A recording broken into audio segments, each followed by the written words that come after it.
Bueno, ¿qué tal? Buenas tardes a todos. Ante todo, agradecerles por venir a participar del Foro de Ingeniería Aeroespacial de ADECA. Es un horario un poquito tarde, estamos cerrando el evento. La idea acá, aclarar antes que nada que esto se busca que sea algo interactivo, que más bien la presentación de los panelistas, que ahora pasaré a presentar, sean como para dar un poco de contexto a este foro, pero que se enriquezca principalmente con varios invitados que están aquí, que son digamos, de la misma talla, si se quiere, o de la misma digamos, importancia en términos de lo que es la disciplina de ingeniería aeroespacial, para poder hablar y conversar, incluso abordar alguna cuestión, algún tema que pueda quedar en carpeta, ¿no? Presentando a los panelistas, tenemos como representación de 4 instituciones. Son CONAE, a través de Josefina Pérez, quien es gerenta de todo lo que es el sector de proyectos satelitales, ¿no? de CONAE. Nos acompaña, va a ser una breve presentación del plan espacial, de todo lo que son las incumbencias de CONAE. Se va a referir al programa SARE y a segmentar. También tenemos la presencia de Gabriel Absi, en representación de INVAP. Va a ser también una introducción del organismo, de la institución, los programas que se encuentran vigentes, con foco en todo lo que son los satélites de órbita baja y geoestacionarios, introduciendo un poco los modos de control que utilizan, y va a dar alguna mención del concurso de mejores tesis también, después ya lo presentará él, que es una iniciativa muy interesante de INVAP. Por parte de CONICET se encuentra Juan Giribet, que nos va a comentar mucho de los trabajos que hacen en sus laboratorios, más que nada relacionado al tema de drones y de control tolerante a fallas, ¿no? Y bueno, Marcelo Domínguez, de CITEDEF, se va a referir a todo lo que es la línea de lanzadores, mejor dicho, de vectores sonda, Gradicom, de CITEDEF, y todo lo que se ha trabajado sobre la parte de control en referencia al control de actitud de vectores de la línea Gradicom, ¿no? Así que bueno, tenemos también la presencia de representantes de DENC, de director y codirector de la carrera de especialización en sistemas espaciales de la FIUGA, que creo que es la creada recientemente, profesores de importancia en distintas universidades, ahora no llego a ver en general si se encuentran todos, pero bueno, se han enviado invitaciones a representantes de la Ingeniería en Control de la Universidad de Quilmes, de carreras de la UTN y demás. Así que bueno, eso es un poco la idea de que la charla esté enriquecida por la participación de todos. Bueno, sin dejar de mencionar también el agradecimiento a ADECA y sus socios que hacen posible todo este evento, a la dirección también de la carrera de Ingeniería y a los decanos de la Universidad de Palermo, que también hay representantes aquí, a los sponsors de ADECA, que también es el aporte fundamental para que se pueda realizar toda esta clase de eventos. Y bueno, desde ya a todos los presentes y a la organización, que también hace posible técnicamente que podamos realizar cómodamente todas las exposiciones. Sin redundar mucho más sobre lo mismo, simplemente pasamos a dar la palabra a Josefina Pérez, para que, como dije, comente un poco todo lo que hace el programa espacial de CONAE, y nos dé un poco de marco en la charla, porque justamente el rol protagónico de CONAE en todo esto es el tractor de toda la carrera espacial en Argentina, ¿no? Así que, Josefina, todo tuyo. Bueno, muchas gracias. ¿Se escucha bien? Buenos días, buenas tardes a todos y todas. Gracias por la invitación, gracias por la paciencia, Alan. por armar este panel con nuestro escaso tiempo, que te damos poca bola. Bueno, mi nombre es Josefina Pérez, tengo a cargo la gerencia de proyectos satelitales de la CONAE, así que lo primero que voy a hacer es contarles un poco, por si no conocen, qué es la CONAE. La CONAE es la Comisión Nacional de Actividades Espaciales, la Agencia Espacial Argentina, que tiene a cargo la ejecución del Plan Espacial Argentino. Es un organismo público que depende del Ministerio de Ciencia y Tecnología. Justo en este momento estamos actualizando el Plan Espacial de la Argentina. Es un plan que es aprobado por el Ejecutivo, se lo elevamos al Ejecutivo y nosotros como organismo tenemos la misión de ejecutar ese plan. ¿Qué hacemos en CONAE? Está un poco ahí resumido. Todas las actividades relativas a proveer a nuestro país con información satelital y el desarrollo de lo que implica el desarrollo de la tecnología espacial. Así que tenemos distintas áreas. La de los satélites, que es en la que trabajo, así que esa vamos a hablar después. Así que voy a hablar de las otras. Acá, rápidamente, solo para que sepan que existe un área de observación de la Tierra que es la que le provee la información y los productos de información satelital y la que requiere las misiones que desarrollamos en el área en el que trabajo. Tenemos el área de estaciones terrenas y operación. En la Argentina tenemos dos áreas de estaciones terrenas que reciben datos de satélites de baja órbita, no solamente los nuestros, sino de otros países, tienen posiciones muy estratégicas. Una es en Córdoba, la más estratégica es Tierra del Fuego, y estamos instalando uno en la Antártida, que está siendo muy vista por la comunidad internacional, porque tiene una posición privilegiada para los satélites polares. Así que tenemos una posición muy importante en ese rubro de la Argentina, digo, para el resto del mundo en lo satelital de baja órbita. Los vehículos lanzadores, tenemos un área de acceso al espacio, el desarrollo argentino de un lanzador, que les voy a contar, a cargo de la empresa BEN.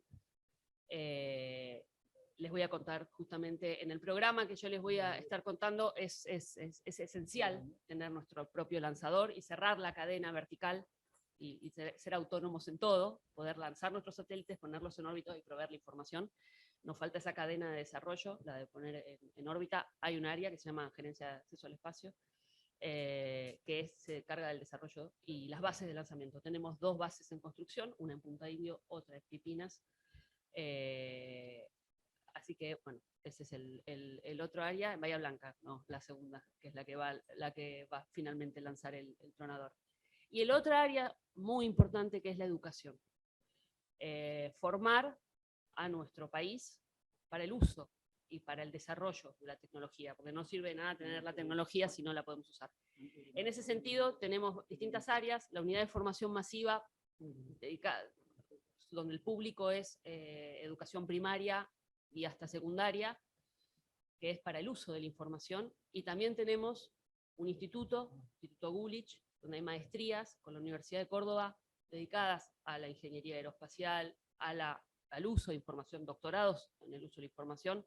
Acabamos de inaugurar, junto con el Ministerio, con la FIUBA y con INVAP, digo, porque el primer cohorte está en este momento realizando la especialización en ingeniería aeroespacial, una propuesta bastante innovadora que hicimos en conjunto y que está empezando, así que hay todo un ecosistema de formación en esto que también los invito a chusmear si les interesa.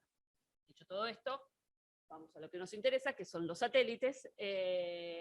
Yo hoy les voy a hablar de un programa que es un programa bastante novedoso para la Argentina, porque no venimos trabajando en esa línea, sí seguimos trabajando en esa línea. Quiero mencionar las misiones en las que hoy estamos. Está en construcción la misión Sabiamar, que es una misión dedicada a medir el color del océano. Es una misión, ahora después monolítica, es decir, es un satélite de alta confiabilidad, que es una misión en conjunto con la Agencia Espacial Brasilera, y también estamos en las primeras fases de desarrollo de la nueva serie SAUCOM. Esas son las dos áreas. Ahora vamos con la otra área, que es la segmentada. Bueno, me interesa mostrar esto para mostrar justamente qué es lo que quiere hacer la segmentada. En la Argentina tenemos esta historia espacial, no es completa esta historia, porque hay que agregar los 2 ARSAT acá. Nosotros en la CONAE tiene a cargo todas las misiones de observación de la Tierra. La parte de comunicaciones está a cargo de ARSAT. Pero ARSAT es consecuencia, está todo relacionado, ¿no? Gracias a que hubo una historia del desarrollo satelital es que se pudieron desarrollar los ARSAT, y gracias a que existieron los ARSAT es que se pudieron terminar y el conocimiento con los AUCOM. Así que está todo relacionado. Yo acá pongo las misiones de CONAE. Tenemos 4 misiones desde el 96, que es la serie SAC, que fue hecho en colaboración con la NASA, donde la colaboración con la NASA fue cada vez más fuerte para terminar en el SAC-D con un instrumento de la NASA. Fuimos elegidos por la NASA para desarrollar la plataforma que llevara un instrumento único que no existía, que es un radiómetro que midió la salinidad de los mares y sacó resultados que no sacaron. El único instrumento que sacó esos resultados es la salinidad de todos los océanos. Así que esa fue la saga SAC. Después estuvieron, todos esos satélites tenían muchos instrumentos, la mayoría de ellos ópticos, sensores ópticos. De ahí saltamos, de ahí en realidad, digo, de ahí lanzamos, pero esto se solapa, ¿no? En el desarrollo a los radares, los 2 SAUCOM, el SAUCOM 1A y SAUCOM 1B, llevan 2 radares de apertura sintética. Un gran desafío hacer eso en la Argentina. Como ejemplo que siempre mostramos es a partir de ese desarrollo, INVAP tiene un área de negocios de radares. La radarización argentina nace en el desarrollo del radar del SAUCOM. Si bien fue anterior la radarización que el lanzamiento del SAUCOM, el conocimiento, el animarse a desarrollar un radar arranca con el SAUCOM, y eso es un poco la otra cosa, la otra gran objetivo que tiene CONAE, ¿no? El desarrollo y la motorización de nuestro ecosistema industrial argentino en este área. En el área espacial, que derrama en el aeronáutico y en todo lo que tenga que ver con productos de calidad tecnológica. Después de eso, estamos ahora desarrollando fase constructiva del Sabiamar, cuyo lanzamiento está previsto para principios del 2025.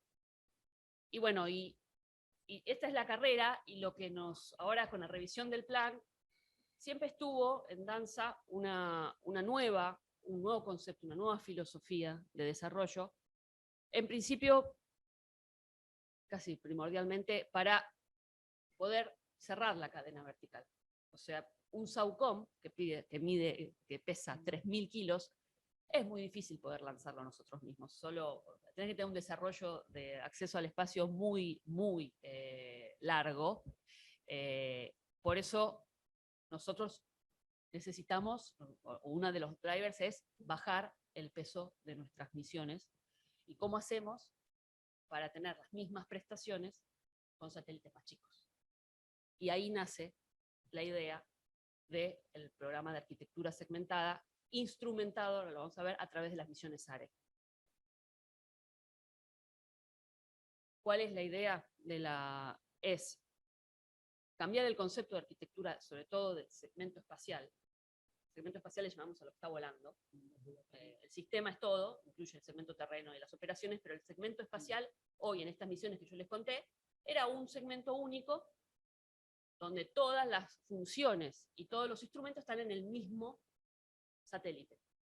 A lo sumo hay 2, pero porque estamos hablando en constelación, pero cada uno de ellos es autónomo en el sentido de que tiene todas las funcionalidades. No es autónomo en el sentido de que hay que operarle. Hay que operarle, por ejemplo, el control de órbita.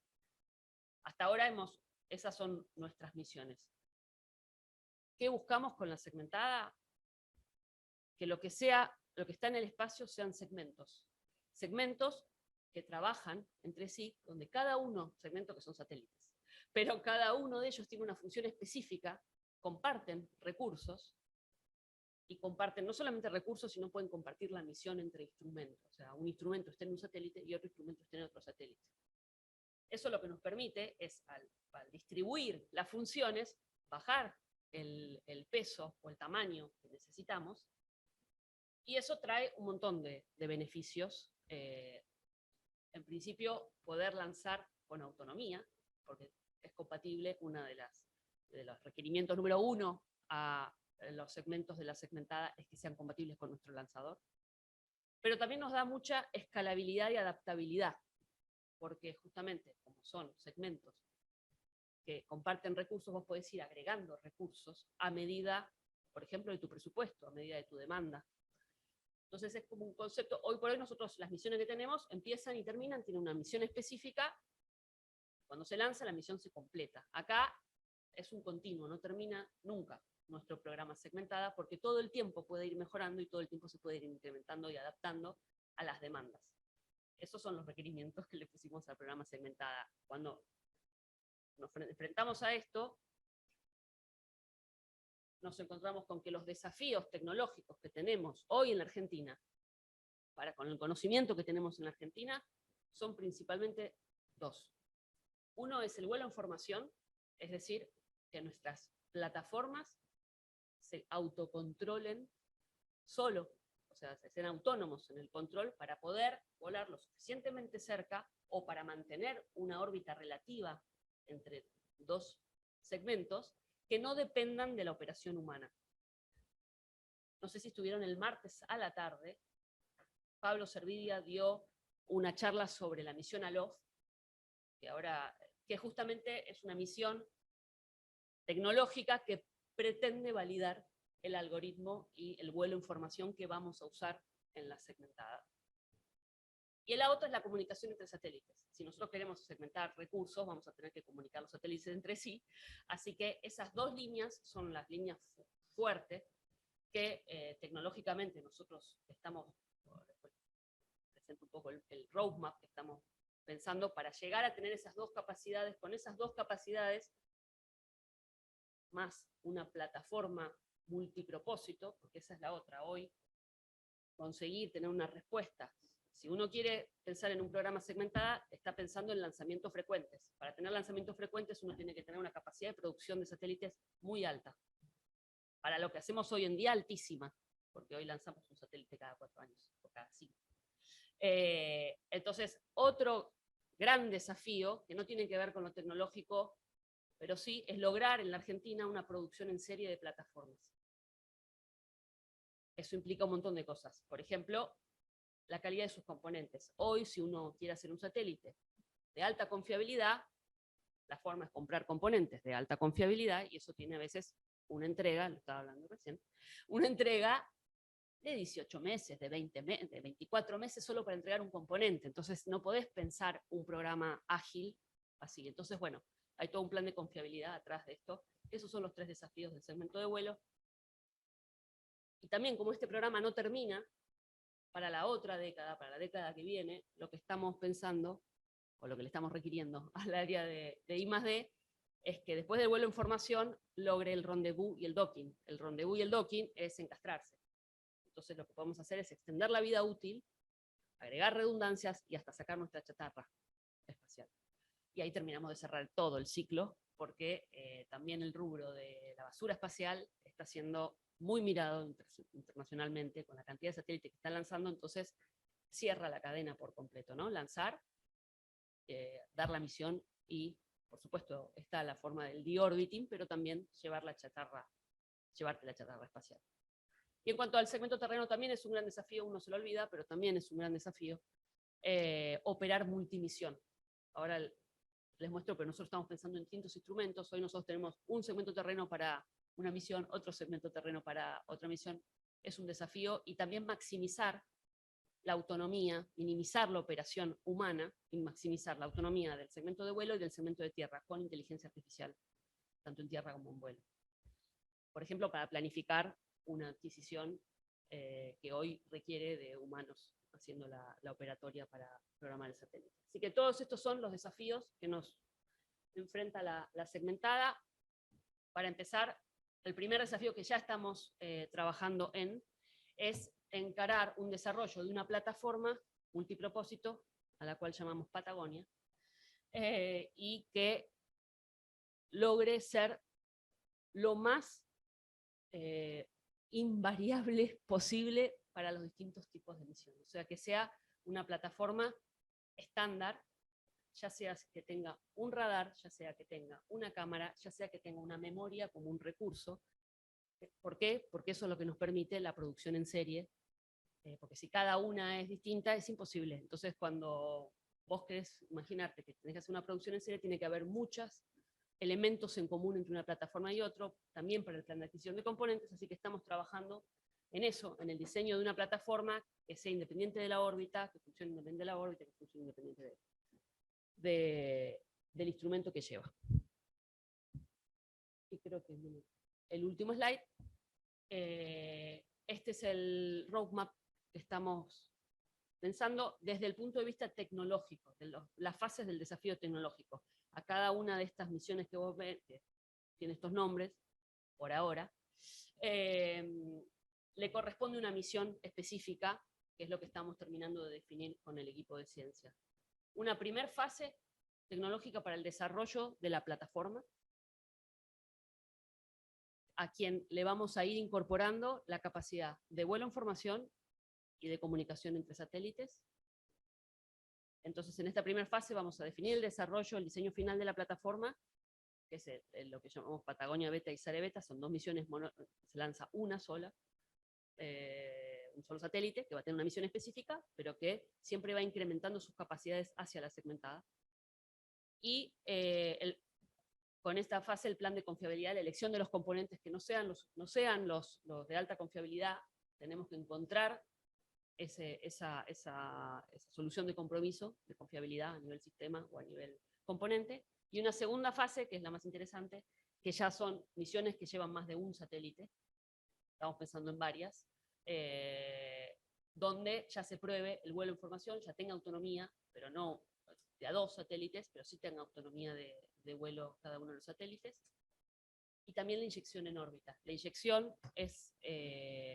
no, sino cómo llegar a la órbita y no tardar mucho tiempo, porque esto va a ser propulsión electrónica.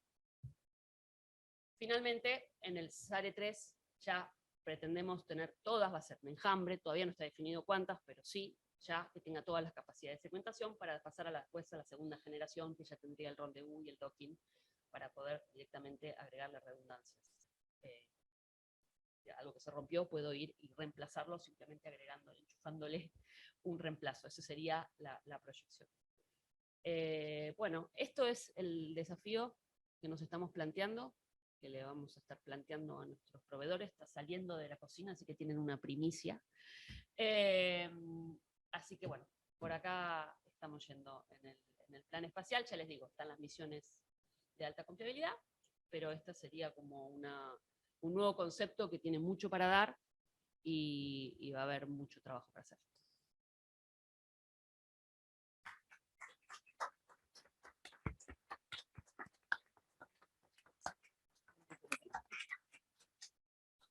Bueno, gracias Josefina, excelente todo lo que comentás.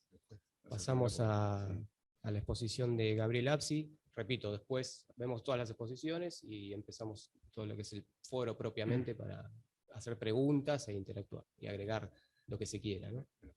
Así que te doy la palabra, Gabriel. O paso de acá, si no. Y ahí pasó bien, perfecto. Bueno, buenas tardes. Gracias por haber venido. Gracias a DECA y a la Universidad de Palermo por habernos invitado a esta presentación. Mi nombre es Gabriel Apsi, yo soy el gerente del área espacial de INVAP. En mi presentación les voy a contar un poquito, primeramente, lo que es INVAP, y después voy a abordar un poquito, muy por arriba, pero para que tengan idea, lo que es el sistema de control de actitud y órbita de los satélites, y por último les voy a contar sobre un concurso que lanzamos para tesis. Bueno, lo primero que les quiero contar es que INVAP es una empresa, no es un instituto. Muchos piensan que el nombre, el IN viene de instituto, y somos una empresa, somos una sociedad del Estado, pero a los fines prácticos vivimos de lo que vendemos, operamos como una sociedad anónima. Esto quiere decir que nosotros no estamos en ningún presupuesto, ni nacional ni provincial, y no tenemos ventajas impositivas como cualquier otra sociedad anónima. En este momento somos del orden de 1.700 empleados, el 85% de ellos son profesionales y técnicos, y en los últimos años, en los últimos 10 años, más o menos hemos tenido un promedio de $200 millones de ventas anuales. Bueno, INVAP es una empresa que hace tecnología en ciertas áreas que son core y que son estratégicas para el país. Y en base a eso tenemos 4 áreas de negocios. Una área de negocios es el área espacial, de la que yo soy el gerente, pero también tenemos un área nuclear en la que hacemos reactores de producción de radioisótopos en el país y en el mundo. Tenemos un área de defensa, seguridad y ambiente, que vende productos y servicios, por lo general a los ministerios de defensa, ministerio de seguridad, y al Servicio Meteorológico Nacional. Los productos principales son radares y, como dijo Josefina, nuestra experiencia en radares arrancó allá a fines de la década del 90, cuando la CONAE nos pidió hacer el satélite SAOCOM, que es un radar de apertura sintética muy, muy sofisticado. Y por último tenemos un área de negocios que es de integración de tecnologías, donde ahí lo que ejecutamos son contratos más del tipo que se conoce en la jerga como EPC o EPCM, donde no desarrollamos tecnologías, sino lo que hacemos es integrar tecnologías. Hacemos una gestión de un proyecto muy complejo, tenemos la visión sistémica del proyecto, pero los componentes mayormente los compramos y los desarrollamos. En las otras áreas desarrollamos los componentes. Tenemos distintas sedes en Argentina y en el resto del mundo. Nuestra sede central está en la ciudad de San Carlos de Bariloche, pero también en Argentina tenemos oficinas en Córdoba, en Buenos Aires, en Rosario, en Mar del Plata, y en el mundo estamos en Estados Unidos, en Holanda, en Argelia, en Australia, en Brasil, en una serie de lugares donde hemos ejecutado proyectos. Por lo general, donde hemos ejecutado proyectos tenemos alguna oficina y tenemos empleados ahí. Bueno, ¿qué es lo que hacemos como propuesta de valor? Bueno, desarrollamos sistemas tecnológicos muy complejos, que son estratégicos para nuestros clientes. Nuestros clientes pueden ser empresas privadas, pero principalmente nos relacionamos con gobiernos, con entes gubernamentales, y generamos para ellos productos de alto valor estratégico, teniendo siempre presente, digamos, lo que son los costos y los plazos para nuestros clientes. Entrando ahora un poquito más ya en el área espacial, bueno, nosotros estamos abarcamos dentro del área espacial todas las etapas de desarrollo de un proyecto espacial, desde la definición de la misión en conjunto con nuestros clientes.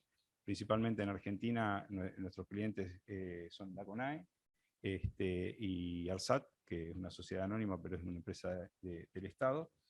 Y a partir de ponernos de acuerdo con nuestros clientes en cuál es la necesidad de la misión, hacemos todo lo que es la ingeniería básica, la ingeniería de detalle, la producción del satélite, los test funcionales del satélite, los test ambientales, y finalmente lo lanzamos al espacio. Y en paralelo con eso, llevamos adelante todo lo que es el diseño de las operaciones, el diseño de lo que son los procedimientos de aceptación en órbita, ya sea del satélite como también de su payload, como se conoce en la jerga, o su carga útil. Y finalmente le damos a nuestros clientes lo que es el soporte de órbita. Acá en la Argentina, una vez que nosotros hacemos los satélites los opera CONAE cuando son de CONAE, o los opera ARSAT cuando son de ARSAT, pero nosotros le damos un servicio de soporte durante la vida útil del satélite, en caso de que haya alguna necesidad, digamos, con alguna situación que haya que resolver. Bueno, hasta el momento, desde los 90, cuando se inicia el área espacial en INVAP, hemos hecho 8 satélites, hemos lanzado 8 satélites, 4 de ellos, como dijo Josefina, en cooperación con la NASA, que es la serie de satélites SAC, de aplicaciones científicas. Hicimos 2 satélites de geoestacionario de comunicaciones para el SAT, que dan servicio de comunicaciones a lo que es Argentina y todo el continente americano, desde la tundra canadiense para abajo. Hicimos los 2 satélites SAOCOM, el SAOCOM 1A y el SAOCOM 1B, que los lanzamos en el 2018 y en el 2020. Y actualmente estamos haciendo para la CONAE el satélite Sabiamar, que es una misión en cooperación con Brasil. Y estamos haciendo el tercer satélite de comunicaciones para ARSAT, que se llama ARSAT SG1, las siglas SG significan segunda generación, y esto tiene que ver es que la tecnología que estamos usando hoy para el satélite ARSAT es el estado del arte de lo que es la tecnología de satélites hoy en día. Bueno, ¿cómo hacemos lo que hacemos? Bueno, nosotros somos parte de un ecosistema que hay en el país, donde a la cabeza de ese ecosistema está la Agencia Espacial. INVAP es lo que se denomina en la jerga el contratista principal para esas misiones, pero contamos con un ecosistema de unas 80 empresas en la Argentina que han participado en las distintas misiones y con el sistema de ciencia y tecnología de la Argentina, ¿no? Ahí se muestra en el caso del SAUCOM, bueno, cuáles instituciones del organismo de ciencia y tecnología han participado en el SAUCOM y algunas de esas 80 empresas que están trabajando en el área espacial. Bueno, yendo ahora un poco más allá a lo que es el sistema de control de actitud de satélites, de control de actitud y órbita. Bueno, las funciones que tiene principalmente es adquirir y mantener la orientación del satélite. Por lo general los satélites, por lo general no, en todos los casos los satélites tienen instrumentos que necesitan mirar hacia algún lugar, entonces el sistema de control lo que hace es apuntar al satélite para que esos instrumentos miren ese determinado lugar, y por otro lado mantenerse en la órbita, ¿no? Hay efectos que hacen que el satélite se vaya corriendo de la órbita, y es necesario mantenerlo en la órbita. Las funciones de control, nosotros las definimos que están en estas áreas, que es la estabilización, luego de la separación. O sea, una vez que el lanzador nos pone en el espacio, hay que estabilizar al satélite. Cuando corresponde hay que hacer una transferencia de órbita, y esto se da principalmente en los satélites geoestacionarios, porque el lanzador nos deja en una órbita de parking y hay que llevarlo haciendo una serie de maniobras a la órbita geo. Bueno, hacer la adquisición nominal, digamos, de actitud nominal, las maniobras periódicas de realocarlo en la órbita, y el de orbiting, como dijo Josefina, que también es importante por el tema de la basura espacial. Esas son las distintas etapas que hay. Bueno, yendo ya un poco al sistema de control, viendo este gráfico se darán cuenta que no es muy distinto a cualquier otro sistema de control. Tenemos un controlador y tenemos sensores y actuadores.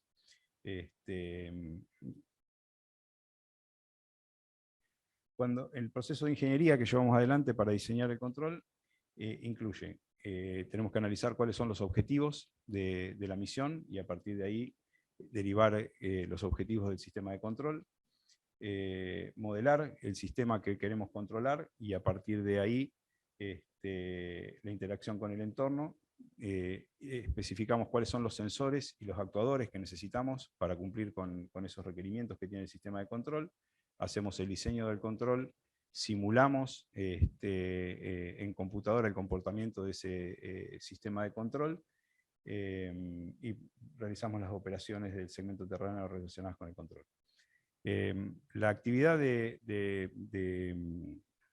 lo que es el subsistema de AOCS es multidisciplinaria, o sea, no tenemos solo gente que hace control, tenemos gente que hace software, tenemos gente que hace electrónica, tenemos gente que hace propulsión, porque tiene distintos aspectos y como vamos a ver ahora se relaciona con distintos aspectos.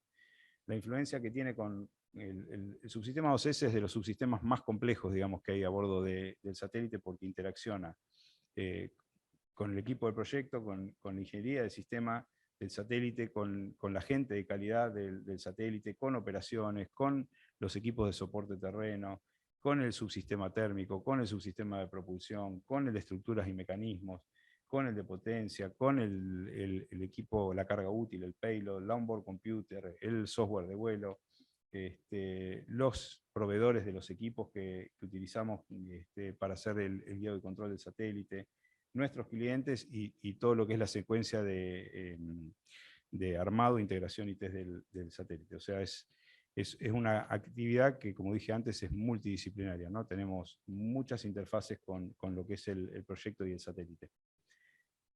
Bueno, acá lo que vemos es un esquema de lo que es un sistema de control de actitud de un satélite de órbita baja, donde se ve el cursor acá, cuando muevo acá. Sí. Tenemos un onboard computer que tiene una CPU que corre el software de control de actitud. Tenemos interfaces de hardware que lo que hacen es manejar a los sensores y actuadores que se ven acá alrededor. Y comúnmente lo que tenemos en los satélites de órbita baja son 4 ruedas de reacción, tenemos 3 bobinas de torque, tenemos 2 magnetómetros, tenemos 10 sensores solares gruesos, tenemos 2 gyros, tenemos 2 Star Trackers, tenemos 2 GPS, tenemos una caja de electrónica que lo que hace es manejar todo lo que es el subsistema de propulsión, y en el subsistema de propulsión lo que tenemos típicamente son 8 propulsores, y después luego tenemos un conector de test, que es lo que utilizamos para simularle a la computadora de vuelo las condiciones que está viendo y hacerle creer que está volando cuando hacemos estos test del sistema de control. Acá lo que se ve es un ejemplo de dónde están ubicados este es el satélite SAC-D, y un ejemplo donde están ubicados los sensores y actuadores que están distribuidos en toda la plataforma. Estos son los paneles solares y esta es la plataforma. Los tenemos distribuidos. Acá se ve un ejemplo de lo que es un Star Tracker, un ejemplo de lo que es un gyro.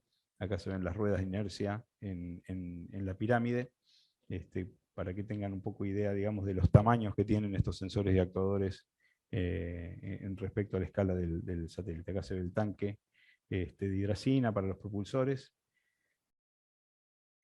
Bueno, y lo que tenemos en el sistema de control, tenemos distintos modos de funcionamiento. Uno de los modos de funcionamiento es el modo stand-by, que básicamente no controla nada en la plataforma, pero nos permite hacer mantenimiento de la plataforma.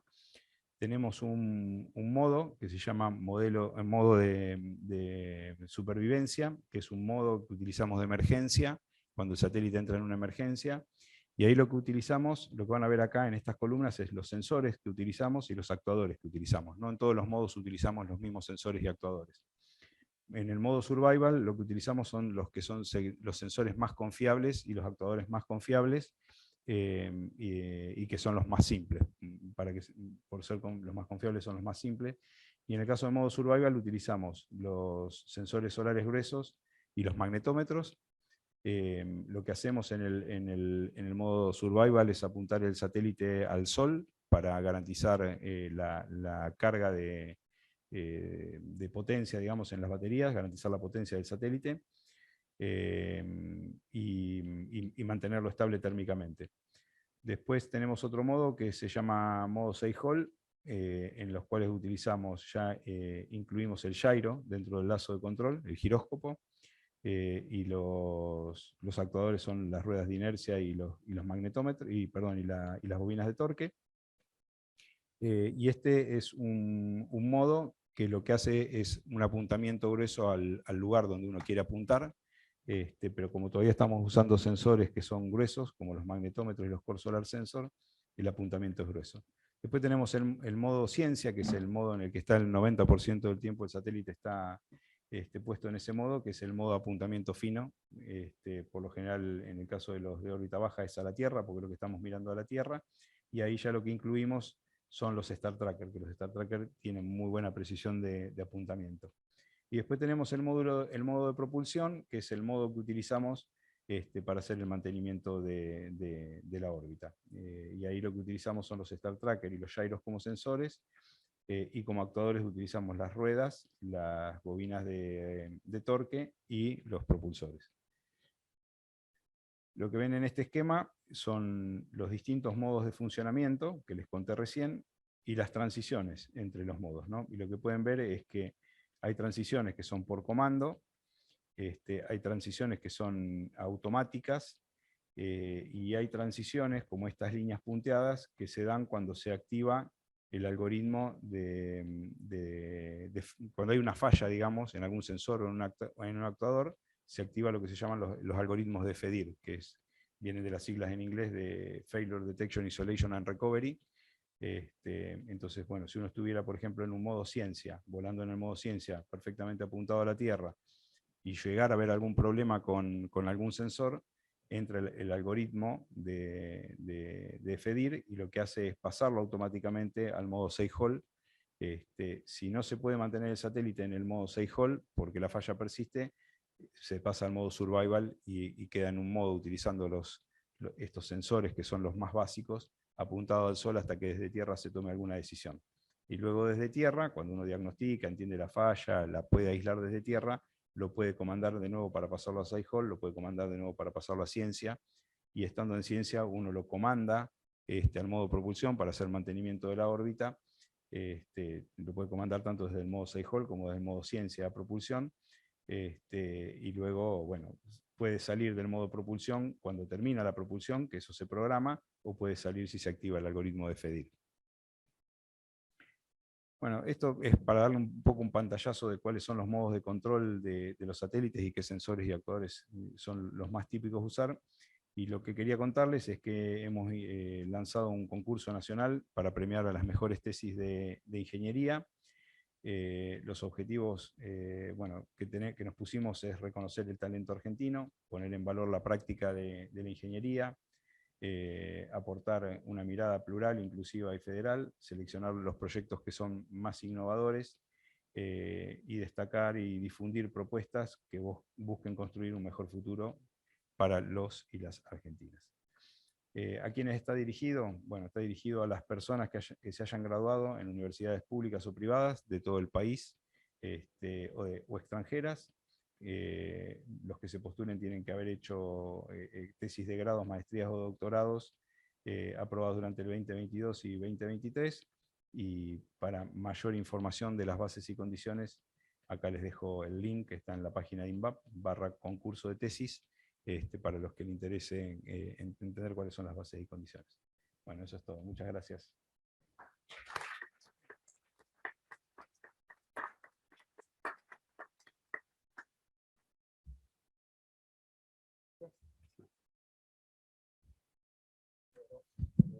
Muchas gracias, Gabriel. Pasamos ahora, se nos está yendo un poco el tiempo, pero va a haber lugar para el foro, por supuesto. Alteramos un poco el orden de cómo estamos sentados, porque vamos a ir bajando, vamos a ir de lo espacial a lo aéreo. Así que un poco la transición la va a hacer Marcelo, que tiene un poco de las dos cosas lo que va a hablar, y después a Juan va a dedicarse un poco más a proyectos que tienen que ver con cuestiones en el aire, digamos, con aire, en la atmósfera.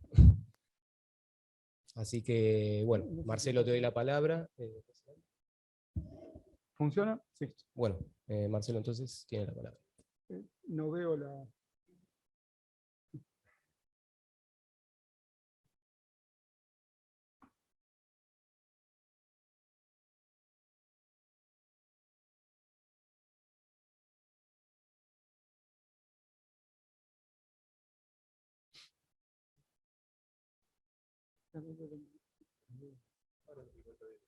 Está todavía puesto.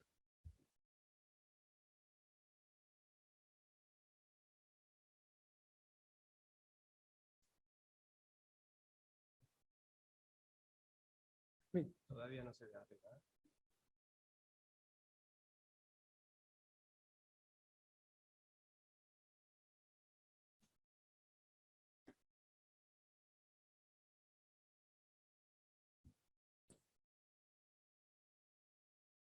Bueno, por suerte no estamos lanzando un satélite, un cohete, nada. Puede fallar. Así que bueno, sigamos. Buenas tardes a todos. Soy Marcelo Domínguez. Estoy a cargo en CITEDEF de la división Vectores del Departamento de Simulación y Guiado. Así, en forma introductoria, CITEDEF es multidisciplinario.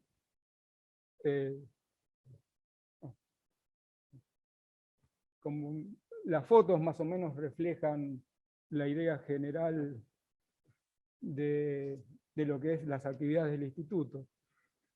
Sí, pero todavía no aparece. Tienen no. Estas computadoras no están conectadas. Con la ruedita puedes ir para adelante y para atrás. Refleja un poco las actividades del instituto. Hay desde departamentos que dependen exclusivamente del CONICET, hay áreas que trabajan más directamente en temas relacionados con el Ministerio de Defensa, así que es muy diverso lo que manejamos en el instituto. Yo pertenezco al Departamento de Sistemas de Guiado y Simulación, que en general también es bastante amplio en lo que abarca. Se realizan simuladores, sistemas generales, hay un área que se dedica específicamente a lo que tiene que ver con simulación del punto de vista de entrenamiento. Se están iniciando trabajos en simuladores para vuelo también, y hay un área que se dedica específicamente a lo que tiene que ver con vectores y guiado y control. Esta es una idea general del esquema que tiene el departamento. Como pueden ver, hay una división que tiene que ver con los simuladores de salón, que son los sistemas de entrenamiento en los cuales generalmente se interactúa con una situación filmada o sintética, una pantalla. Los simuladores de duelo son generalmente los que se utilizan en el exterior, que ya pueden ser para personal, en general se monta sobre un arma un láser infrarrojo colimado, digamos, el otro integrante del ejercicio lleva un chaleco con sensores, entonces lo que se busca es la interacción y ver el desempeño de cada parte en el ejercicio. Inclusive no solo se limita a personal, sino se puede usar, hubo sistemas que se implementaron sobre tanques directamente. Obviamente después están, para que esto funcione, una división que se dedica a la electrónica asociada a los simuladores, otra obviamente a toda la que es a la construcción mecánica. La división de computación gráfica es la que está vinculada a generar las situaciones sintéticas cuando sean necesarias y no sean filmadas, y es la que está más orientado al simulador de vuelo. En verde son las áreas más vinculadas a la parte de vectores, que es vectores y su integración, y después la división de guiado, que es más o menos estas dos, sobre lo que vamos a ver. Bueno, en general la charla va a tener que ver con esta familia que estamos viendo en pantalla. La familia Gradicom la tienen el primero, el más bajito, que para nosotros es Gradicom 1.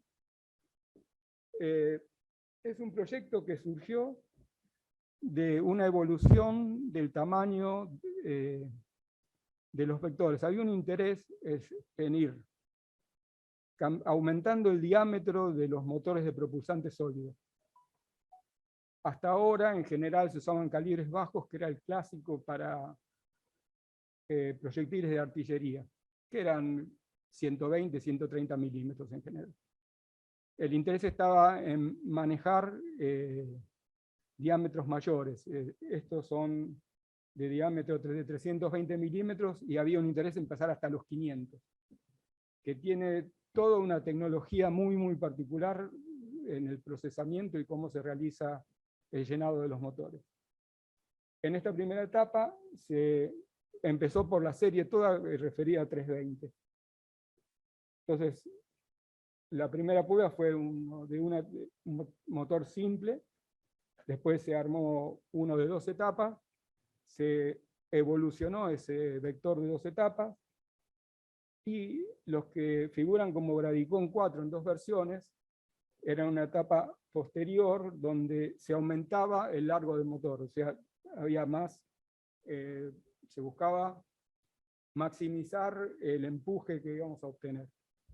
Básicamente ahí queda que históricamente, esto fue un trabajo del licenciado Heineken y el ingeniero Escolaro, más o menos les cuenta ahí las áreas que cubría el departamento de guiado y simulación, y obviamente para la envergadura que tuvieron, inclusive los lanzamientos que se realizaron, CITEFA apoyó el departamento de química en cuanto a los propulsantes ignitores, propulsión en lo que refería a protecciones térmicas, electrónica para todo lo que tuvo que ver con el desarrollo de los componentes y en especial la telemetría, que para nosotros fue fundamental.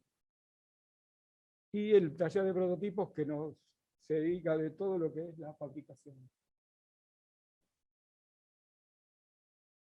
Bueno, estos fueron los dos primeros, y que los dos tuvieron lanzamiento. El primero fue en Cerrezuela, y el segundo fue en el campo de tiro de la Fuerza Aérea en el Chamical. Así como descriptivo, podemos ver que la carga útil, que en general acá, vamos a ser claros, cuando acá hay carga útil se refiere a lo que sería la ojiva, lo que está por arriba del motor, o en su momento cuando lleguemos a lo que son cargas militares específicamente. Porque no teníamos inicialmente definido cuál era el objetivo, si era se definieron como vectores duales, que era la realidad, que podían tener una aplicación tanto civil como militar. Entonces acá el término carga útil se refiere específicamente a la ojiva, para ser más claros todavía.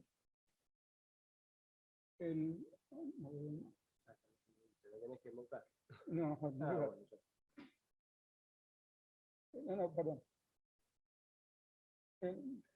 No, dejemos el video, pues es imposible. Es imposible.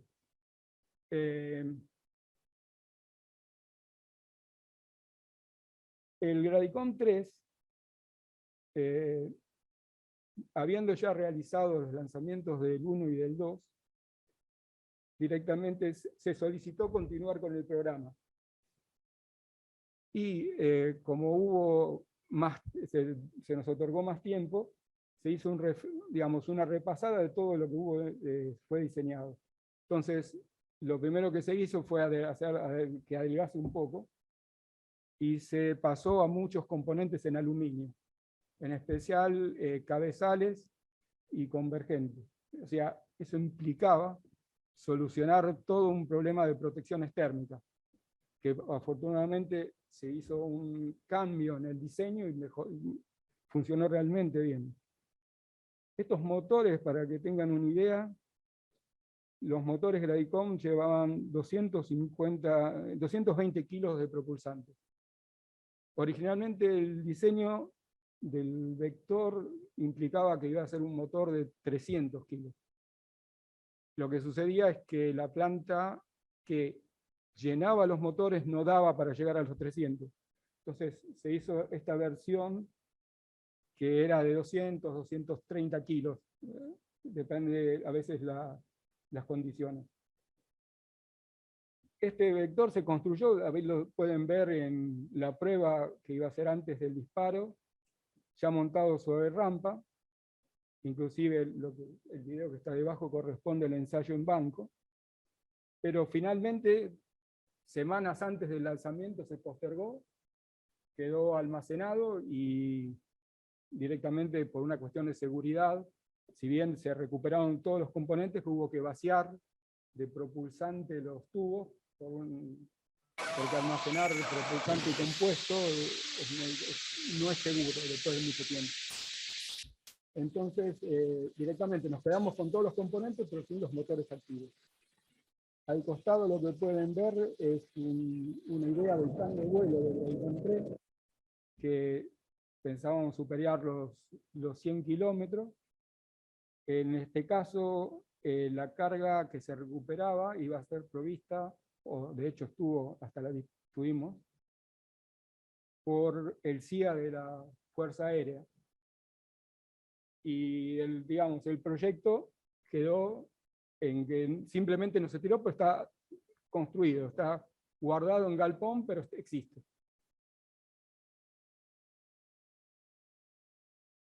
Y el que sigue son los Gradicom 4, para los cuales se había solicitado la presentación como proyecto, se elevaron, toda la documentación pertinente y quedó en una elevación. O sea, había fue bastante complicado cuando se tuvieron los resultados del 2, que quedó en evidencia que se podían hacer vectores, para los que manejan el tema, estaríamos hablando de 53.000 kg/s de empuje en un motor de sólido, y con la propuesta que, lo que figura acá como Ergadicon 4, que habíamos solucionado el inconveniente que implicaba llenar un tubo de la longitud original, o sea, íbamos a tener 290 kilos de propulsante en cada tubo, o sea, eran tubos más largos de los originales, y íbamos a tener 71.000 kg/s, o sea, el empuje aguantaba significativamente. Se empezó a complicar el tema de que aprueben todo este tipo de proyectos. Bueno, una de las versiones o propuestas fue estas de 2 etapas, y la otra era un vector directamente de uso militar, bueno, ahí de una carga útil, o sea, una carga militar de 250 kilos. Ya cuando se hizo el 2 y el 3, quedó claro que había que evaluar un sistema de control de dispersión para evitar los inconvenientes de desvíos respecto de la trayectoria original. En este tipo de lanzamientos la cosa es particularmente compleja, porque el cohete no rola al despegar. Normalmente en un cohete de artillería se lo usa con un ruido inducido directamente en el tubo, lo que anula todos los problemas dentro de márgenes razonables de desalineación de empuje. Al salir uno sin rotar, el problema se hace grave. Entonces, la idea es trabajar con un sistema de disminución de dispersión. Lo que nos hizo pasar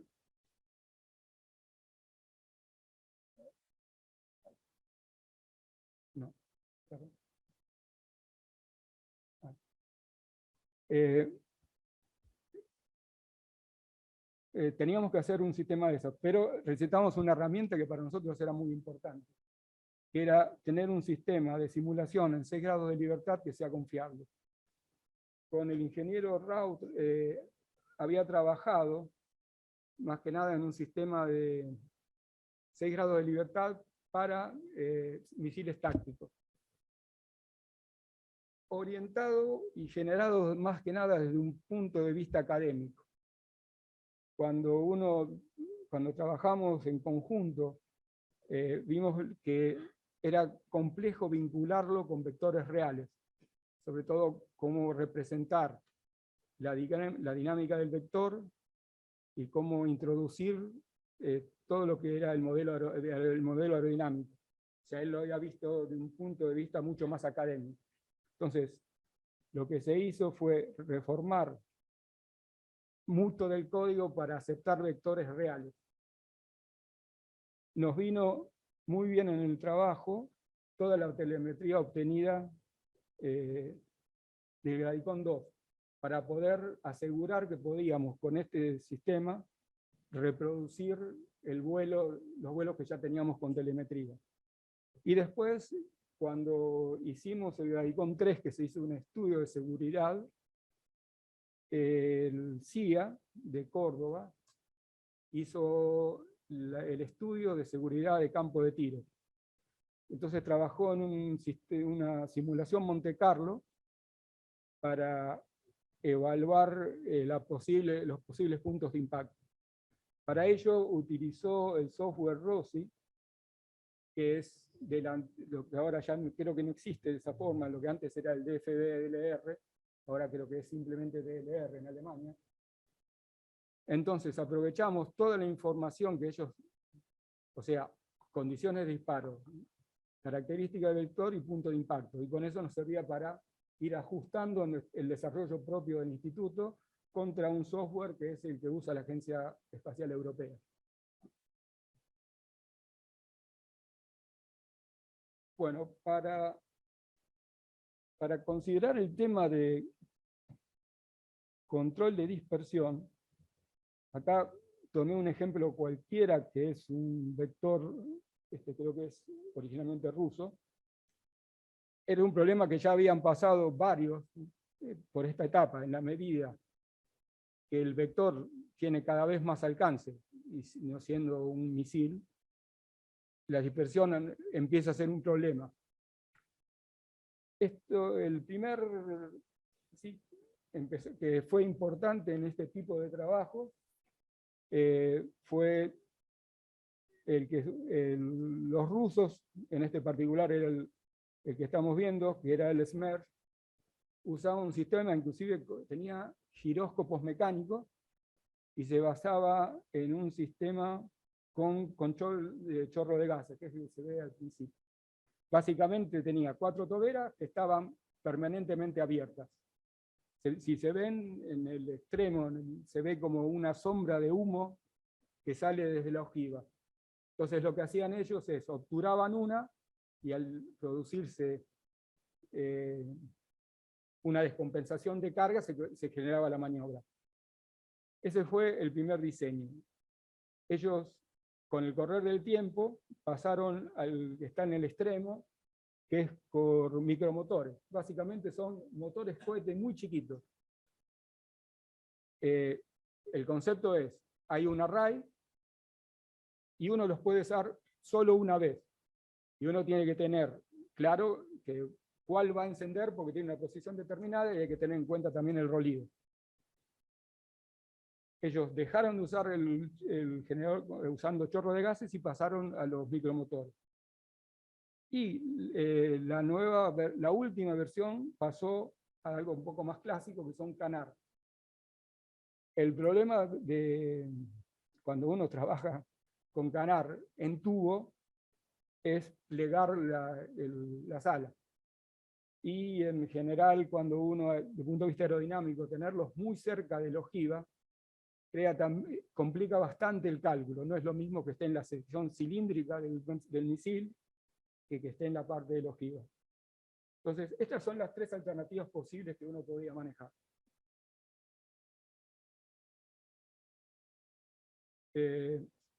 Después, solo para comentarlo, actualmente hay sistemas que usan los 3 combinados. O sea, tienen deflexión de alas para deflexión de alas, un control por chorro, pero en este caso por gas frío, y también los micromotores.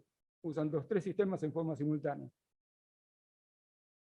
Lo primero que surgió y que nos servía para este tipo de trabajos fue un PIDEF que era el guiado de línea de mira y control. Este PIDEF abarcaba el diseño completo del vector y trabajar sobre el sistema implementando la línea de mira. No incluía lo que sería el puesto de tiro, que es el láser que se usa como lanzador y es el que determina la línea que tiene que seguir el vector. O sea, la línea de mira, para que no lo manejen, se basa en que el vector siempre va a estar entre una línea imaginaria que va desde el lanzador hasta el blanco que uno apunta.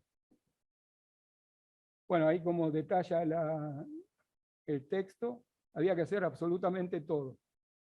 El vector se podía construir, no iba a volar, pero había que tener toda la información y tal cual todo lo necesario si se había que construirlo. Obviamente ahí se hizo la aerodinámica, el vector completo, y lo que se muestra en la foto es la implementación del sistema de control de Canar con 2 ejes. Se podía implementar con 3, o sea, de esa forma poder hacer también control de rolido. Pero en primera etapa se hizo solamente con 2, o sea, trabajar sobre guiñada y sobre cabeceo. Bueno, ahí está cómo quedó el módulo. No voy a entrar así en detalles, pero básicamente tenían 2 motores, o sea, se podía posicionar en forma continua la posición del ala Canar. Los torques hubo que elegirlo en función de las características que se había propuesto para el vuelo del misil, así que hubo que determinar los torques y ver qué motores eran compatibles después trabajar con la reducción para que cumplan los requerimientos de maniobra y el torque del motor le alcance para realizarlo. Ahí lo que se muestra es era una maniobra lateral y se le dio una señal en escalón. Y es la reacción de 3 posibles autopilotos que se probaron. El rojo era... el que mejor resultado nos daba era el de 3 lazos que se ven rojos. Abajo lo que se muestra es como corolario. Eran las pruebas que se hicieron, son en 6 grados de libertad. La línea negra para contar es, donde inicia la línea negra, es donde se produciría el lanzamiento del blanco. El blanco se va a mover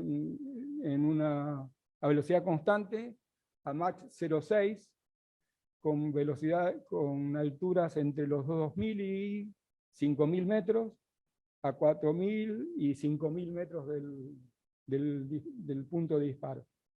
Bueno, ven que hay a distintas alturas y con antelación a pasar frente al lanzador o inclusive que ya lo está pasando.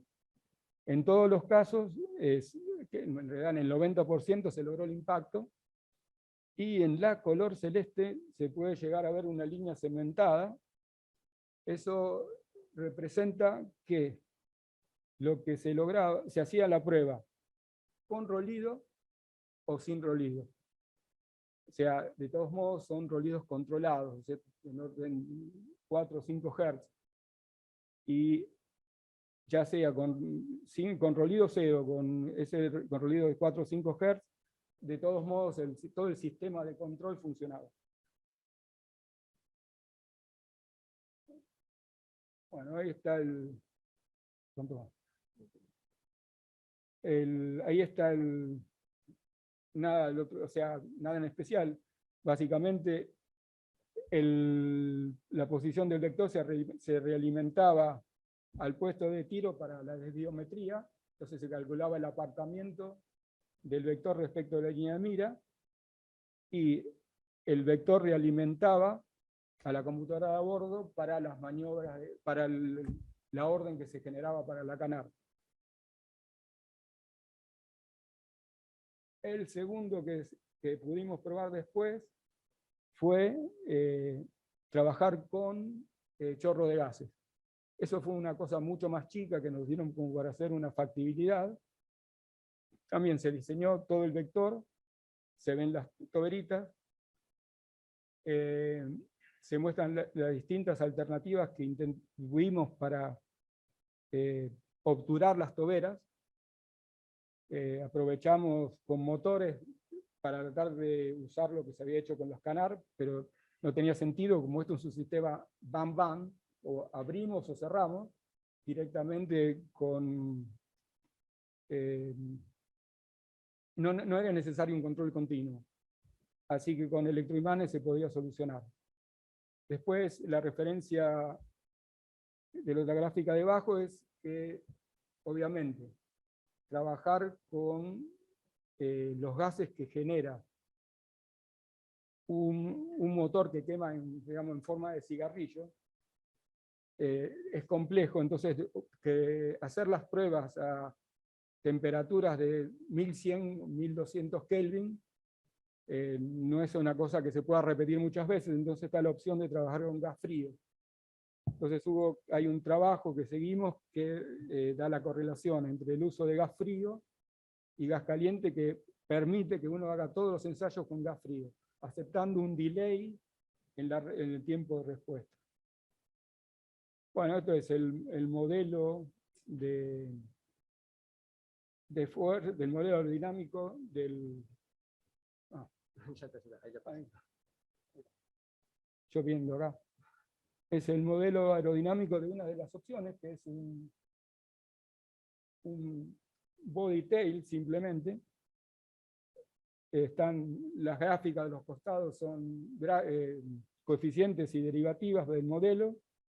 En azul abajo tienen el diagrama de empuje y el diagrama de presiones del motor, y arriba está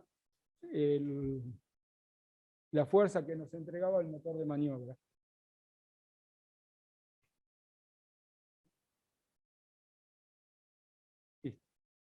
Esto es como verificación de lo que habíamos obtenido, es la respuesta a una maniobra en vertical. O sea, en celeste se le da un escalón, en verde es la respuesta en G del sistema, del vector. Entonces, lo que analizó Alan, que si uno da una contraorden luego del inicio del escalón, se reducía la inestabilidad, que es la curva en rojo.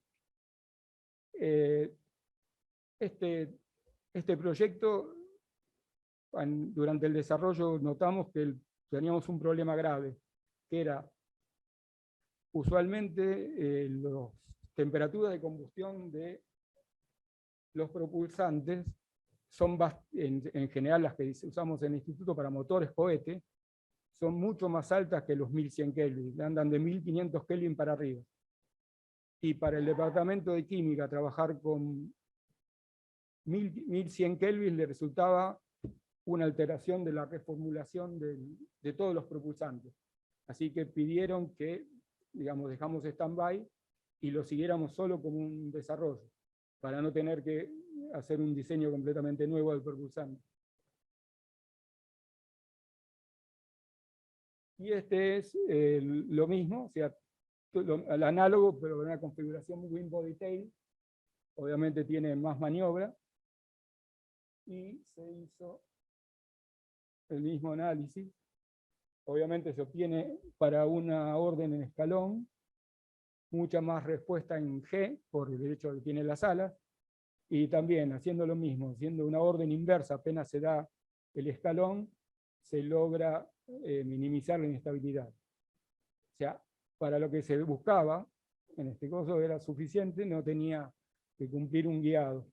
Así que ahora lo que estamos viendo es pasar al tratar de hacer el desarrollo de los que son micromotores y de poder determinar cuál es el más apto si uno quiere seguir un programa trabajando ya sea como reducción de dispersión o control y guiado de algún vector, cohete balístico. Bueno, muchas gracias, Marcelo. Me van a decir que como somos de la misma institución te di más tiempo a vos, pero bueno, se extendió un poco, pero bueno, estaba interesante, todas las exposiciones están realmente interesantes. Así que pasamos rápidamente a la exposición de Juan Giribet. ¿Qué tal? Gracias, Alan. Bueno, primero, antes que nada, gracias por la invitación.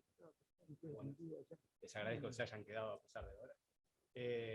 Bueno, yo les voy a contar un problema en particular que tiene la génesis en realidad en control de actitud de satélites, control de orientación de satélites, y algunas de las cosas que voy a contar también se relacionan con cosas que hicimos en los sistemas de detección de fallas en los cohetes de CONAED en la serie VEX. Así que, si bien voy a contar cosas sobre vehículos aéreos no tripulados, en realidad están muy conectados esos problemas con distintos problemas que fueron contando, digamos, cada uno de los expositores antes. Digamos, yo trabajo en la Universidad de San Andrés, en el Laboratorio de Inteligencia Artificial, y también soy investigador de CONICET, y hacemos, en general, problemas de control. Digamos, nosotros nos dedicamos a hacer problemas de control, y últimamente aplicados a robots móviles, y en particular a vehículos aéreos no tripulados. Supongo que todos más o menos saben lo que es. Son los multirotores, digamos, lo ven por todos lados. Tienen muchas aplicaciones, son plataformas muy interesantes. El problema que voy a contar hoy, en particular, es un problema de tolerancia a fallas. En realidad es más el problema de control allocation, de cómo ubicar los actuadores de manera inteligente, de forma tal de poder lidiar con las posibles fallas que hay. Digamos, estos vehículos fallan. Este es un ejemplo de la primera vez que una empresa en Rusia, en este caso, quería hacer envío de paquetes de manera autónoma. Es uno de los primeros ensayos que hicieron, que se cayó.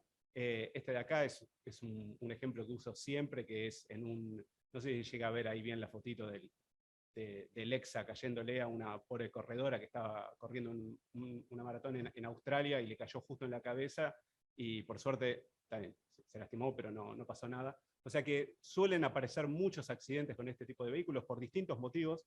Uno de esos motivos es porque los rotores fallan. Entonces el problema que vamos a mirar hoy tiene que ver con el problema de tolerar la falla de alguno de los rotores. Y más específicamente nosotros vamos a querer mantener la maniobrabilidad del vehículo, es decir, ser capaces de hacer control en los 3 grados de libertad en orientación, aun cuando perdamos la falla de uno de nuestros rotores. Para eso, digamos, siempre doy este ejemplo porque es bastante fácil de entender, digamos, uno tiene que entender, digamos, cómo logra comandar la orientación del vehículo.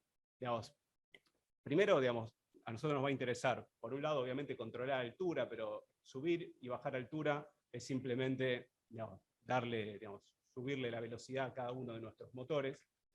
Si yo quiero que el vehículo se mueva en pitch, entonces digamos, subiré la velocidad de los rotores que tengo atrás, bajaré los que tengo adelante de forma inteligente y el vehículo se moverá para adelante, lo mismo para el costado, y por otro lado, si nos queremos mover en guiñada, entonces subiré, si se fijan acá, tenemos algunos rotores que giran en sentido horario, otros antihorario, digamos, de acuerdo a para qué lado quiera girar, subiré los que giran en sentido horario y en sentido antihorario. Lo que es importante de esto es que, digamos, al igual que puede ser en el caso de los thrusters que usan en los cohetes, digamos, son actuadores que empujan en una sola dirección. Nosotros no podemos revertir la velocidad de cada uno de estos rotores. ¿Está bien? Entonces, puse esto que está acá porque si uno piensa en el sistema de control de un vehículo aéreo no tripulado, en general son un montón de lazos de control. Estábamos en ADECA, digamos, queríamos ver lazos de control. Digamos, por un lado tenemos el lazo de control que tiene que ver con la parte de orientación, que es quizás la parte más crítica, porque si yo no soy capaz de regular la orientación del vehículo, enseguida se me va a caer. Entonces, tenemos un lazo que es quizás el más rápido, bueno, quizás no, es el lazo más rápido, que logra mantener el vehículo estabilizado en orientación.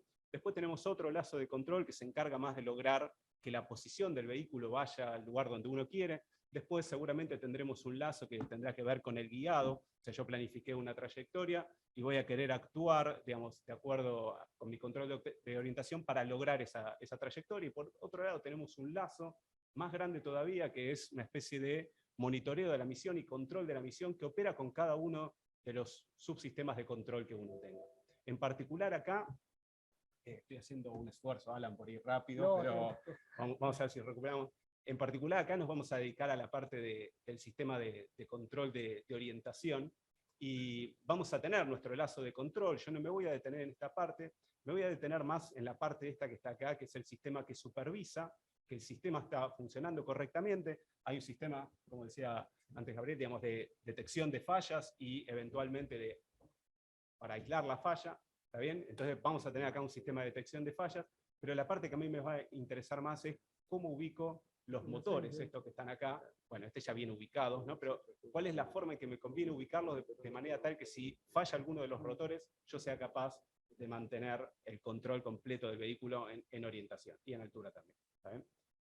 Y entonces uno tiene que mirar muy fácilmente, no vamos a detener, digamos, pero digamos, uno se imagina que estos motores empujen en esta dirección, entonces meten un torque que tendrá que ver con, depende de dónde lo ubique, la distancia de los actuadores al centro de masa del vehículo, pero también tengo que contemplar que cada uno de estos rotores giran en sentido horario o antihorario, así que me meten un torque en sentido horario o sentido antihorario, dependiendo del caso. ¿Está bien? Ahora, si uno plantea las ecuaciones, lo que tiene que pensar es, por un lado voy a tener una fuerza neta que va a tener que ver con la contribución de la actuación de cada uno de los rotores, ¿está bien? Que va a estar dada por la orientación en cual yo estoy posicionando mi rotor. Si lo estoy empujando, estoy posicionando hacia arriba, la fuerza esa de este rotor será hacia arriba. Si lo inclino un poco, será un poco inclinada la fuerza. Y por otro lado, cada uno de estos rotores meterá un torque que tiene que ver con su sentido horario y antihorario. Entonces, si uno plantea la relación que hay entre la fuerza que ejerce, la velocidad, vamos a decir, de cada uno de los rotores con el torque comandado al vehículo, está dado por una matriz, que en general uno puede aproximar realmente que es una relación lineal, y entonces uno puede pensar en una matriz que relaciona la velocidad de cada uno de mis rotores. En este caso estoy pensando que tengo 6 rotores, así que tendré una matriz con 6 columnas y 3 filas, porque mi torque, digamos, obviamente lo queremos hacer en R3. ¿Está bien? Entonces, el problema que uno piensa es, ¿cómo hago para, si yo deseo hacer un torque en cualquier dirección, lograr encontrar las velocidades de los motores de forma tal que logren ese torque? También es un problema casi de álgebra lineal. No es de álgebra lineal porque es un problema, digamos, que tiene restricciones, o sea que U en general va a vivir en un conjunto convexo, así que tenemos ciertas restricciones que tenemos que contemplar. Y el problema que nos interesa de verdad es, ¿qué pasa si nosotros perdemos un rotor? Y perder un rotor, si uno lo piensa, es sacarle alguna de las columnas de la matriz A simplemente. ¿Está bien? Entonces el problema que a uno le interesa estudiar es, che, si yo pierdo algunos de los elementos de esta matriz, alguna de las columnas de esta matriz, así todo, ¿podré lograr velocidades de los rotores de forma tal de lograr torque en cualquier dirección? Y hay un teorema que es de Chandler Davis de la década del 50, creo de 1952, que lo publicó en el Proceedings de la AMS, que, digamos, el resultado interesante es que si vos querés lograr un torque en cualquier dirección con un vector U que sea positivo, eso es equivalente a analizar el núcleo de la matriz, es decir, los vectores que van a parar al cero, y fijarse si esa matriz tiene elementos en el núcleo que sean estrictamente positivos. Y ese es un teorema que Chandler Davis estudió, digamos, mirando cualquier otro problema. Después Sánchez Peña y Ricardo Alonso, mucho tiempo después, en el 2000, por ahí, en el 2001, publicaron un trabajo que tenía que ver con tolerancia a fallas en orientación en satélites, y nosotros revisitamos, de vuelta también con Ricardo, digamos, pensando en ese mismo problema, pero en este caso aplicado a vehículos aéreos no tripulados del tipo multirotor. Y el primer resultado que conocíamos y se sabía era que, acá espero que esto no tenga volumen. ¿Listo? Perdón. El primer resultado que se sabía es que un vehículo con 6 rotores no es tolerante a falla. Es decir, en un vehículo con 6 rotores, si perdemos un rotor, el tipo pierde grados de control de libertad. Un ejemplo es este. No quiere decir que se caiga. Acá van a ver que acá uno activa una falla a propósito, y lo que ocurre es que el vehículo pierde un grado de control. Lo dejamos de controlar en yaw.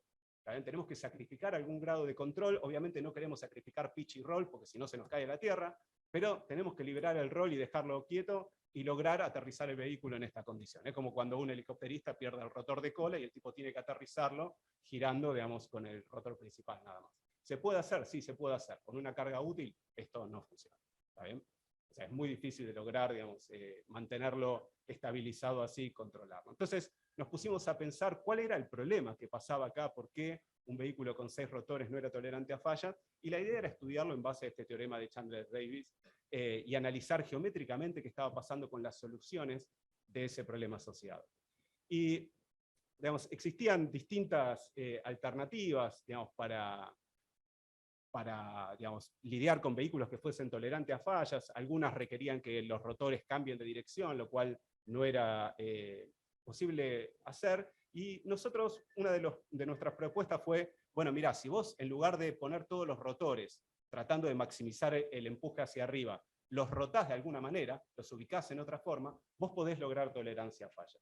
Y probamos eso teóricamente que era cierto. De hecho, mostramos que había un óptimo en el sentido de querer mantener la tolerancia a falla y lograr torques en toda dirección, y el empuje que uno quería hacer verticalmente. Y, digamos, propusimos algunos diseños en ese sentido, pero la verdad es que esos diseños, si bien funcionaron, digamos, acá hay uno, pero esto de acá me parece que va a ser lo mismo. Digamos, esto fue un trabajo que hicimos hace varios años. Digamos, si bien el vehículo es capaz de mantener control en todas las direcciones, ahí ven este rotor que está acá, digamos, no está funcionando, pero el vehículo es capaz de mantener control en todas las direcciones. La verdad es que el margen de maniobra que tenía este rotor, había una dirección que el torque era muy difícil de lograr, entonces dijimos, no es una buena solución. Entonces seguimos trabajando en este tipo de problemas, y nos pusimos a pensar geométricamente cuál era el problema que uno tenía. En general lo que ocurre es que uno tiene un conjunto que es un convexo, digamos, donde están las posibles velocidades que uno, acá, digamos, es una representación en R3, pero, digamos, en el caso de un hexarrotor estamos en R6, el posible conjunto de velocidades, y esto se mapea a través de nuestra matriz A en las posibles direcciones de torque. Entonces lo que uno tiene que estudiar cuando pierde alguno de los rotores, lo que ocurre es que este conjunto de torques cambia. ¿Está bien? Ahora, si nosotros queremos hacer torque en todas las direcciones, tenemos que lograr que el origen quede adentro de ese conjunto convexo. Entonces nos pusimos a analizar geométricamente qué pasaba, cómo podíamos lograr para maximizar ese torque de peor caso, y entonces nos pusimos a analizar qué era lo que pasaba cuando uno tenía estructuras que fuesen variables. Entonces empezamos a proponer distintas estructuras y empezamos a jugar con el posible conjunto de torques de forma tal de maximizar, digamos, cómo ubicar los rotores de manera tal de lograr la mayor capacidad de torque en todas direcciones. Obviamente quiere decir, hay direcciones que tenemos mucho más torque, pero lo que queríamos hacer era maximizar el torque mínimo. La dirección peor que teníamos la queríamos maximizar lo más posible. ¿Está bien? Esa era la idea. Y propusimos algunos diseños, en particular un multirotor que cambia su estructura, es el mismo con unas mejoras, que cambia...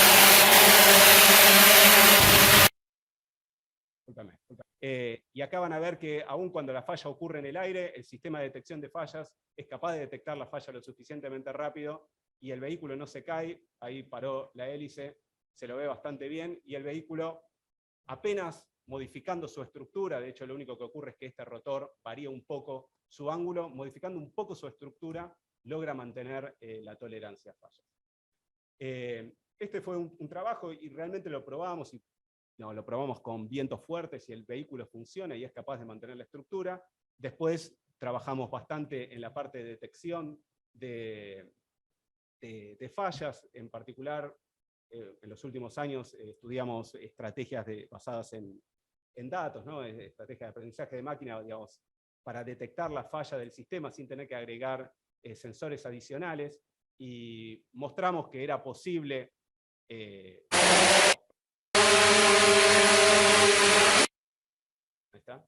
acá, digamos, está el sistema, bueno, no se ve muy bien el video porque no terminó de cargar, pero se ve que el sistema, si no, créanme la palabra, digamos, el sistema en un momento detecta la falla, ahí es donde ocurre la falla, y acá uno puede ver, digamos, que el sistema de detección de fallas detectó la falla a tiempo, y de hecho nosotros probamos que si manteníamos el sistema de detección de fallas en del orden de 200 milisegundos de retardo, el sistema de control soportaba hasta del orden de 400 y pico de milisegundos de retardo. Así que, digamos, era un sistema que se podía usar, y de hecho actualmente tenemos un sistema basado en este tipo de algoritmos.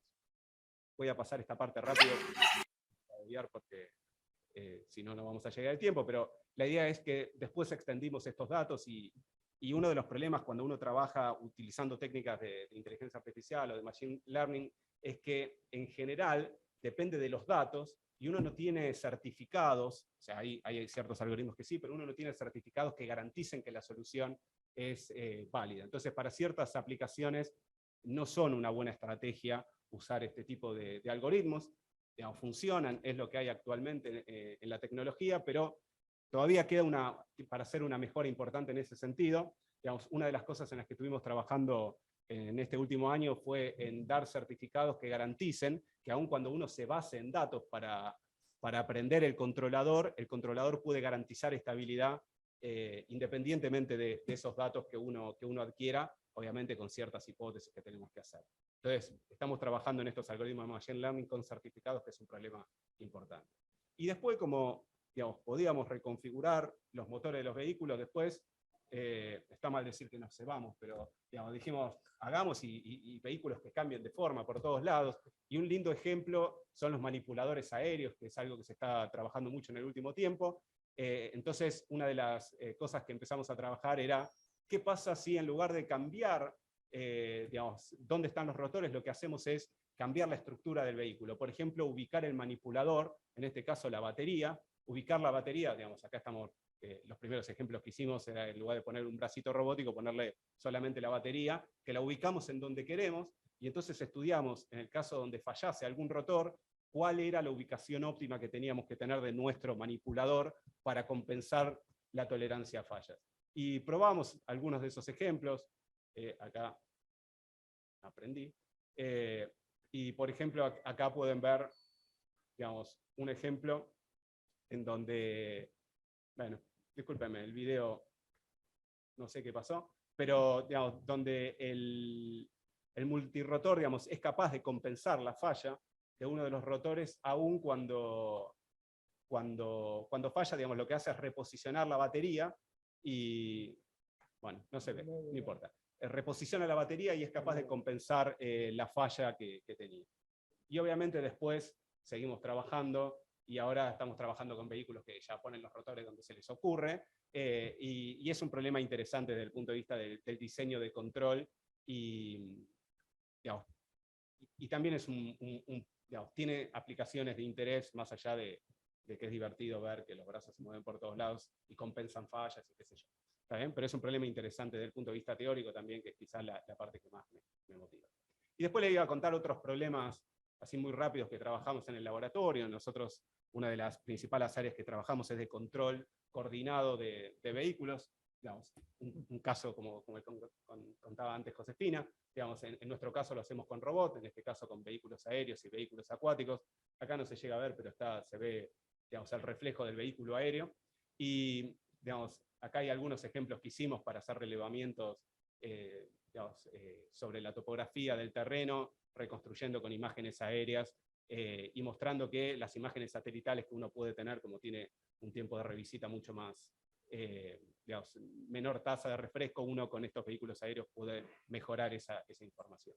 Y uno de los proyectos que me interesa mucho, en particular que estamos trabajando, tiene que ver con el monitoreo de vida silvestre. Tenemos un proyecto con España, ya hicimos nuestro primer workshop en conjunto, ahora en julio de este año se hace en la Real Academia de Ciencias de España, vamos a hacer un workshop sobre monitoreo para vida silvestre utilizando robots en general, robótica móvil en general, y lo estamos haciendo con parques nacionales y con la Fundación Vida Silvestre y con unos colegas del Centro de Automática y Robótica de España, y es un proyecto que es bastante interesante. También estamos trabajando con nuestro auto autónomo, que no sé si ahí está dando vueltas, uno de los primeros ensayos que hicimos de nuestro auto andando solo ahí en el campus de la facultad, y anda, no chocamos a nadie, lo cual era el objetivo, ¿está bien? Y ahí lo ponemos ahí a dar un par de vueltas, y estamos trabajando también con esto, y es un problema para mí muy interesante porque estas plataformas en general dependen mucho de los algoritmos de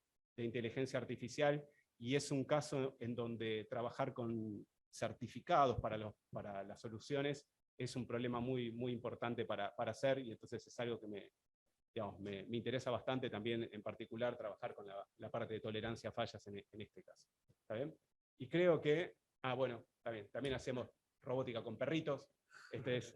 Ahí estamos mostrando cómo, digamos, un controlador es capaz de aprender y lidiar con ciertas complejidades que puede haber en el terreno, y también es un caso de estudio bastante interesante desde el punto de vista de control. Ahora estamos escalando a nuestro perrito para hacer algo mucho más serio. Por ahora vamos con la patita nomás. Ya puede saltar todo, pero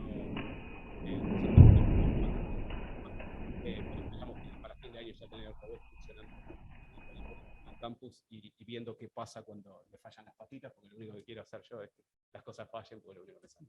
¿Está bien?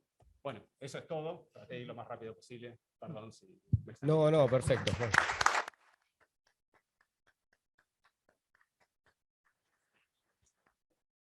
Nos damos de todas maneras un margen porque este es el evento, el foro de cierre, y no está solicitado el auditorio, pero sí lo que ya anticipo, que luego va a estar la entrega de premios del concurso estudiantil, con lo cual les pido que aquel que pueda, que se acerque. Es en el 4º piso. Acá mismo. Bueno, listo. Bueno, básicamente que se pueden quedar, están los chicos presentes. Pero bueno, tomémonos unos minutitos para las preguntas del foro, algunas cuestiones puntuales, particulares. De todas maneras, acá la mayoría estamos en relación, nos conocemos, así que bueno, como para darle un poco el cierre al foro, damos pie a las preguntas de los participantes. Se acerco el micrófono, quien quiera.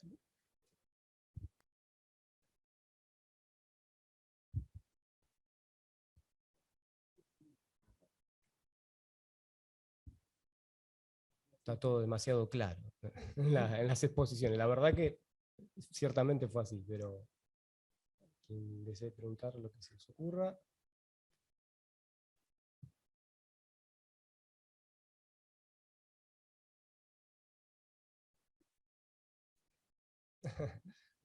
Bueno, no viene mal entonces. ¿Seguro que ninguna pregunta? Bueno, está todo demasiado claro. estoy más que conforme entonces. Así que bueno, muchas gracias por toda la participación.